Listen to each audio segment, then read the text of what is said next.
Assalamualaikum warahmatullahi wabarakatuh.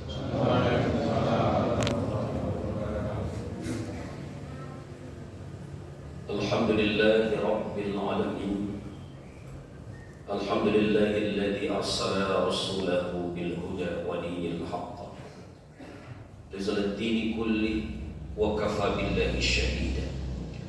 Ashhadu an la ilaha illallah wa ashhadu anna Muhammadan abduhu wa rasuluh. Allahumma salli ala sayyidina Muhammad wa ala ali sayyidina Muhammad. Qallahu ta'ala fil Qur'anil Karim.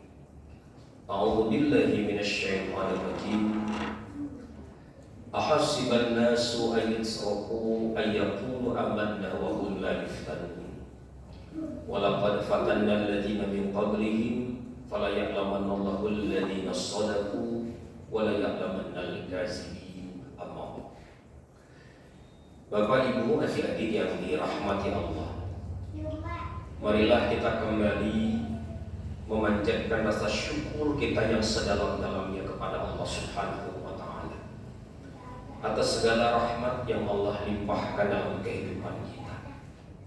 Alhamdulillah 17 hari sudah berjalan Ramadan di tahun ini.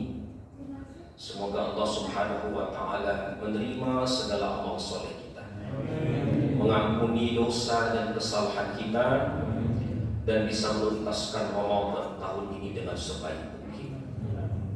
Dan seperti nama masjid yang kita cintai ini, kita menjadi orang-orang yang bahagia karena senantiasa merasa cukup, rasa berlimpah dengan sifat qanaat yang melekat pada hati kita.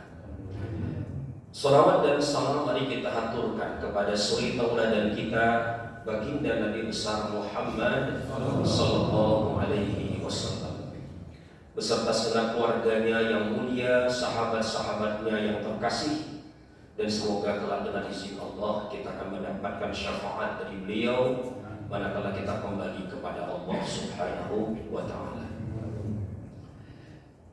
Bapak Ibu yang dirahmati Allah,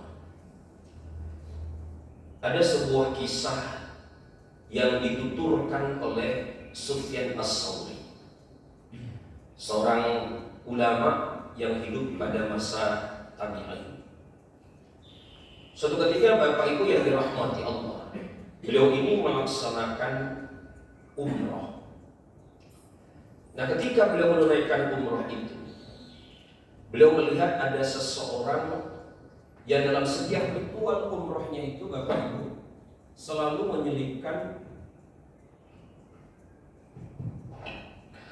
menyelipkan bacaan sholawat yang diperuntukkan bagi baginda Rasulullah. Ya, jadi kalau Bapak Ibu umroh itu kan rukunnya yang pertama memakai ihram, ya kan? Setelah itu tawaf, lalu kemudian minum air zam-zam, diikuti dengan sa'i dan ditutup dengan tahallul. Itu umrah seperti itu. Nah, orang ini Bapak Ibu senantiasa membaca sholawat sepanjang ritual itu. Nah, karena kepo Bapak Ibu, beliau ini mendekati orang itu. Pak, boleh nggak saya nanya? Kira-kira bahasanya begitu Bapak Ibu. Lalu beliau balik badan dan menatap Sufyan As-Tsauri. Kamu siapa? Saya Sufyan As-Tsauri. Jadi tidak menyebutkan kalau dia seorang ulama, Bapak Ibu sekalian. Cukup nyebut nama saja. Ada apa? Begini. Tadi sepanjang ibadah saya perhatikan Bapak senantiasa membaca sholawat kepada baginda Rasulullah. Kalau saya boleh tahu, apa alasan Bapak melakukan itu semuanya? Nah, ini termasuk adab Bapak Ibu ya. Begitu melihat sesuatu yang diamalkan seseorang, kok rasanya tidak lazim menurut kita, jangan buru-buru menuduh, sesat dulu, tanya dulu, gitu ya, kira-kira begitu. Lalu orang kemudian menyuruh mendekat Sufyan As-Tsauri. Begini saya sampaikan ceritanya. Jadi waktu saya masih remaja, saya masih belia, saya itu diajak oleh bapak saya menunaikan haji. Namun di tengah perjalanan ayah saya ini sakit keras. Dan tak lama kemudian ayah saya ini meninggal dunia. Betapa sedihnya saya, terlebih saya melihat wajah bapak saya ini hitam dan perutnya bengkak. Sebagai pertanda bahwa beliau ini banyak berbuat dosa, Bapak Ibu. Nah, saya kemudian menunggu pemakaman sembari saya duduk di samping jenazah ayah saya. Nah, saat itulah saya tanpa sengaja tertidur. Dan ketika tidur itu saya bermimpi. Saya melihat ada seorang laki-laki yang demikian tampan rupawan, harumnya luar biasa, cahayanya demikian terang. Dia mendekati kami, lalu dia mendekati jenazah ayahku, lalu dia usapkan tangannya ke wajah ayahku, dan seketika wajah ayahku itu kembali putih seperti sedia kala dan perutnya kempis seperti semula. Ketika dia meninggalkan kami, ku pegang jubahnya, ku tarik, "Siapa kamu?" Lalu dia berbalik badan menatapku sambil tersenyum dan bertanya, "Tidakkah engkau mengenaliku?" Aku hanya menggelengkan kepala dan dia menjawab, "Akulah Muhammad Rasulullah." Sesungguhnya ayahmu ini banyak berbuat dosa, tapi sepanjang hidupnya ayahmu ini juga senang bersolawat kepada aku. Dan ketika dia mau meninggal dunia, dia meminta pertolongan kepadaku dengan membacakan sholawat untukku. Maka aku tunaikan janjiku kepadanya. Bapak Ibu, orang ini terbangun dan dia melihat jenazah ayahnya. Wajahnya sudah putih seperti sedia kala dan perutnya yang bengkak kempis kembali seperti sedia kala. Ya. Nah, Bapak Ibu yang dirahmati Allah, cerita ini menggambarkan satu pelajaran penting. Betapa utamanya kita ini membacakan sholawat kepada baginda Rasulullah. Yang paling gampang, yang paling ringan kita membacakan Allahumma salli ala Sayyidina Muhammad wa ala ali Sayyidina Muhammad. Paling sederhana itu, ya kan? Karena memang di dalam Al-Quranul Karim ada anjuran yang sangat jelas untuk kita menyampaikan sholawat kepada baginda Rasulullah. Nah, yang kedua Bapak Ibu, cerita tersebut menggambarkan bahwa dalam kehidupan ini kita ini pasti berjumpa dengan berbagai kesulitan-kesulitan hidup. Betul tidak Bapak Ibu? Dan saya percaya kalau saya tanya satu demi satu di antara Bapak Ibu, pasti semuanya punya masalah. Betul kan? Kelihatan wajah-wajah ini penuh masalah depan saya ini Bapak Ibu. Ya. Ya kan, Ibu juga begitu Bu? Kan gitu. Ada yang punya masalah dengan anaknya, ada yang punya masalah dengan suaminya, dengan istrinya, dengan bisnisnya, dan lain sebagainya. Singkat cerita, tidak ada orang yang luput dari berbagai masalah atau kesulitan hidup. Walaupun ada lembaga Bapak Ibu dengan pede mengatakan mengatasi masalah tanpa masalah. Lalu lembaganya apa? Pegadaian. Kayaknya pelaksana semua ini. Nah, pengalaman ini Pak Sami, Pak saya juga sama. Nah, maka Bapak Ibu, begitu kita menghadapi kesulitan atau masalah apapun, tentu ikhtiar manusiawi tetap harus kita lakukan, ya kan? Mencari solusi, mencari terobosan, mencari jalan keluar atas masalah yang kita hadapi.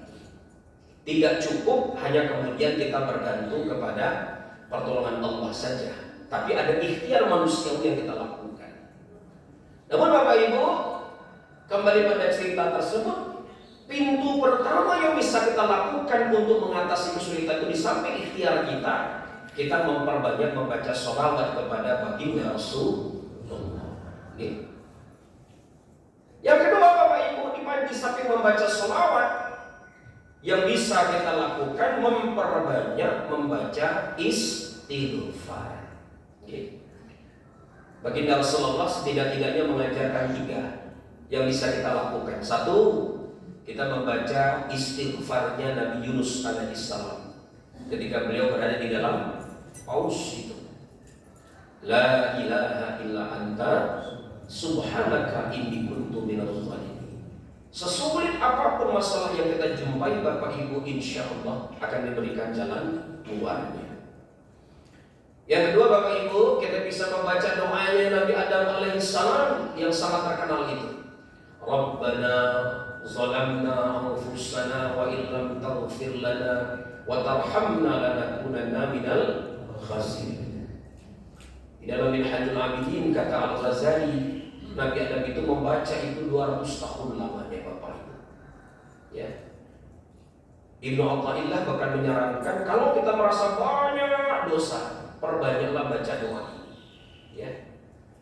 Dan yang ketiga dari baginda Rasulullah, kita belajar tentang yang namanya Sayyidul Istighfar. Allahumma anta rabbi la ilaha illa anta khalaqtani, dan seterusnya, ya. Kalau Bapak Ibu tidak hafal, tinggal pegang HP, di googling Sayyidul Istighfar, insya Allah ketemu. Nah, cuma kalau kita sudah membaca istighfar, tentu saja tidak hanya istighfar doang, harus diikuti dengan pertaubatan yang sungguh-sungguh, yang kita sebut sebagai taubatan nasuha. Okay. Nah, setidaknya Bapak Ibu, syaratnya ada beberapa. Yang pertama, yang paling penting sesal yang dalam, yang itu kita ungkapkan melalui tadi itu, melalui ungkapan istighfar yang tadi saya sampaikan. Intinya ada penyesalan yang sangat dalam pada diri kita karena kita sudah menzalimi diri kita pribadi. Ya. Yang kedua, Bapak Ibu, harus tidak boleh diulangi kembali. Jangan sampai kita ini terjerembab di lubang yang sama. Karena hanya keledai, Bapak Ibu, yang terjerembab di lubang yang sama. Ya. Jangan sampai kita ini STMJ, sholat terus maksiat jangan. Ya. Jelas asal muasalnya tidak baik. Ya. Nah, maka Bapak Ibu jangan diulangi. Entah itu dosa besar, entah itu dosa kecil, entah itu terkait kepada Allah Subhanahu wa Ta'ala ataupun dosa dalam konteks hablum minan nas. Karena banyak Bapak Ibu jenis dosa itu. Ada dosa dalam urusan harta. Contohnya apa, Bapak Ibu? Kita ini punya utang piutang. Nah, penyakit kita pintar utang, susah nyambung. Betul nggak? Di telepon nggak diangkat, di WA nggak dibales, didatangi tutup pintu. Ya, ketika ditagih ngeles, Bapak Ibu. Nah, betul nggak Bapak Ibu sekalian? Itu. Yang kedua, urusan apa lagi? Urusan perasaan. Tetangganya beli motor baru, saya sewa julid sama tetangganya. Selamat ya jeng motor baru. Dengar-dengar kredit ya. Nah, kata kredit itu Bapak Ibu pelan tapi nyelekit, Bapak Ibu. Untuk apa mengucapkan kredit itu, Bapak Ibu sekalian? Ya kan? Nah, yang begini ibu-ibu, kok ibu-ibu senyum banget kayaknya dia? Nah, ini Bu namanya melukai perasaan orang lain. Ya kan? Ada juga Bapak Ibu dosa dalam konteks kehormatan. Kita beritakan hal yang tidak betul, yang tidak baik, padahal hal tersebut sebuah kebohongan yang kita propagandakan sedemikian rupa untuk menjatuhkan kehormatan orang itu. Ya. Bahkan Bapak Ibu ada dosa atas nama agama. Ketika kita dengan mudah menstempel orang lain itu salah, sesat dan sebagainya, gara-gara barangkali karena perbedaan-perbedaan dalam pemahaman keagamaan kita. Ya. Nah, maka Bapak Ibu jangan pernah mengulangi dosa-dosa itu di dalam kehidupan kita. Yang ketiga, Bapak Ibu, ini versinya Al-Ghazali ini. Yang ketiga, Bapak Ibu, harus dilatar belakangi oleh rasa takut kita kepada Allah Subhanahu wa Ta'ala. Bukan karena takut istri, bukan karena takut KPK, bukan takut karena polisi, aparatur hukum lainnya, bukan. Tapi Bapak Ibu yang dirahmati Allah, betul-betul takutnya itu kepada Allah Subhanahu wa Ta'ala.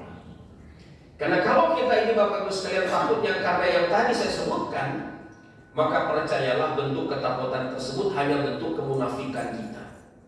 Di depan kita nampak taat, tapi di belakang kita culas. Ya kan?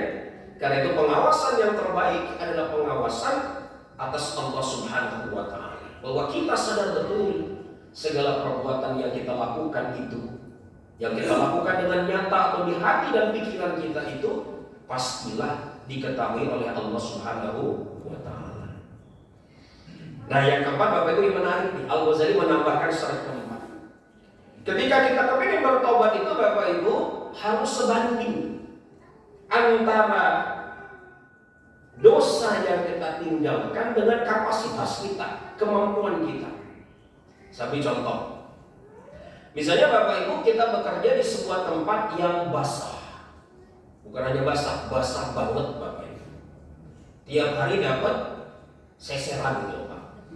Tiap hari dapat amplop yang asal muasalnya tidak jelas. Ya. Saya teringat waktu saya datang ke pengajian di Karangmalang dekat UNJ itu. Habis pengajian ada ibu-ibu sudah cukup berumur mendekati saya. Ustaz, saya mau nunjukin sesuatu. Dia buka bajunya, lengannya sampai sini. Ya, gak usah, tapi dibukanya juga. Dia tunjukkan tangannya itu Bapak Ibu, banyak sekali bekas suntikan-suntikan itu. Ya, lalu dia mengatakan, Ustaz, saya sudah hampir 20 tahun seminggu 2 kali cuci darah, dan ini bekasnya Ustaz. Tapi saya ikhlas, saya ridho. Kenapa? Dulu saya ASN Ustaz. Maaf ya Pak, yang ASN ya Pak ya. Waktu saya kerja dulu mungkin banyak amplop yang gak jelas saya terima. Nah, sehingga ini sekarang yang saya rasakan itu. Ya, tapi saya ikhlas, saya jalani dengan baik katanya. Bapak Ibu, kalau misalnya Bapak dalam posisi seperti itu, kondisinya basah, mudah dapat duit, tiba-tiba Pak Prabowo ngumumin, tahun ini kita melakukan efisiensi. Wah, langsung semuanya kalang kabut, ya kan? Yang dulu basah tiba-tiba hari ini kering kerontang Bapak Ibu. Ya. Nah, ketika itu kita mengatakan kepada orang lain, saya sudah tobat, saya nggak akan begitu lagi, saya sudah nggak mau pokoknya. Nah, orang ini Bapak Ibu, kira-kira tobatnya betul nggak? Enggak. Dia enggak begitu bukan karena dia tidak mampu, tapi karena tidak ada kesempatan. Ya. Nah, ujian orang itu lihat ketika dia mampu melakukannya, ya kan? Tapi dia tidak mau melakukannya, itu baru kemudian uji atas kesungguhan hati seseorang di dalam bertaubat. Nah, maka Bapak Ibu yang dirahmati Allah, sesuaikan kemampuan kita itu dengan dosa yang kita tinggalkan, ya. Nah, contoh kalau bapak-bapak usia sudah sepuh, mungkin bentuknya berbeda. Bagaimana kita lebih pandai menjaga pandangan, menjaga lisan, ya Pak ya. Tidak lagi bersikap sembrono dan sebagainya. Itu kan mampu kita lakukan di usia kita yang beranjak senja tersebut. Clear ya Bapak Ibu ya. Nah, jadi kalau kita sudah membaca istighfar, sungguh-sungguh diikuti dengan pertaubatan yang harus kita lakukan. Nah Bapak Ibu, yang ketiga, yang terakhir, salah satu cara kita untuk menghadapi kesulitan hidup itu dengan perbanyak bersedekah kepada orang-orang yang membutuhkan, ya. Dan Bapak Ibu, banyak cerita yang sudah berbicara tentang keajaiban bersedekah ini, ya. Insya Allah masjid ini pun tumbuh seperti ini, bisa kayak begini karena sedekah Bapak Ibu semuanya kan, ya. Mudah-mudahan Allah menerima sedekah Bapak Ibu. Nah, saya mau tutup Bapak Ibu dengan sebuah cerita yang terjadi pada Nabi Musa alaihissalam. Sadar Bapak Ibu, ada suami istri ngebet jadi orang kaya Bapak Ibu. Semula hidupnya kiri Bapak Ibu sekalian. Suatu malam istrinya bilang, suamiku, kenapa kita tidak mohon doa kepada Nabi Musa agar kita jadi orang sejahtera? Oh ya benar juga ya, kata suaminya. Maka Bapak Ibu, besok mereka ketemu Nabi Musa, wahai Nabi Musa, tolong bantu kami, doakan kepada Allah agar kami ini hidupnya sejahtera. Maka Bapak Ibu, Nabi Musa menyanggupinya. Kemudian beliau seperti biasa naik ke atas bukit berdoa kepada Allah, ya Allah, sejahterakan dua umatku ini.